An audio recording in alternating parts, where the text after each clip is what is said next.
бірнеше ауданымыздың аясында жұмыс жасайтын болады. Бұл жерде, яғни осы біртұтас тәрбиенің барлық құндылықтары бойынша ауданымыздың педагогтары осы өздерінің ай сайынғы өткізіліп жатқан осы құндылыққа сәйкес шараларының барлығын, мақалалары өткізілген шараларының барлығын осы платформаға орналастырылады. Сонымен қатар бұл платформа үздіксіз жұмыс жасайтын болады.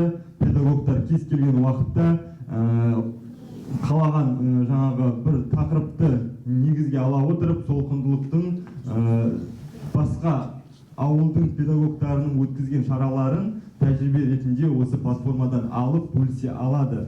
Сонымен қатар өздерінің тәжірибелерін осы платформа мақала ретінде орналастырып, жетістіктерін, сонымен қатар шаралардың барлығын осы платформаға орналастырып отырады. Және де алдағы уақытта бұл платформа әлде қазіргі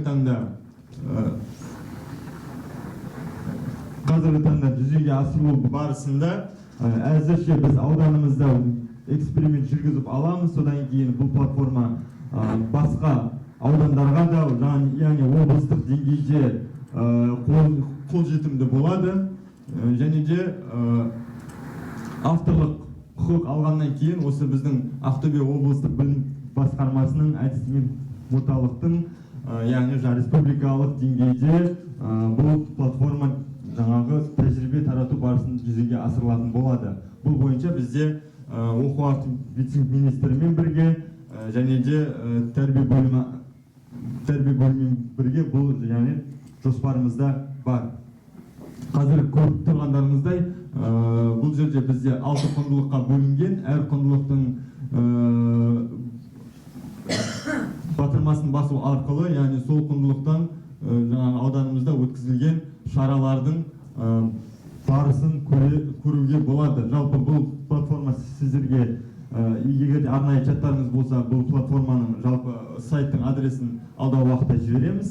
Өздеріңіз де осы біздің ауданымыздағы өткізілген шараларды көріп, өз тәжірибелеріңізбен жаңағы сабақтарыңызда қолдансаңыздар болады.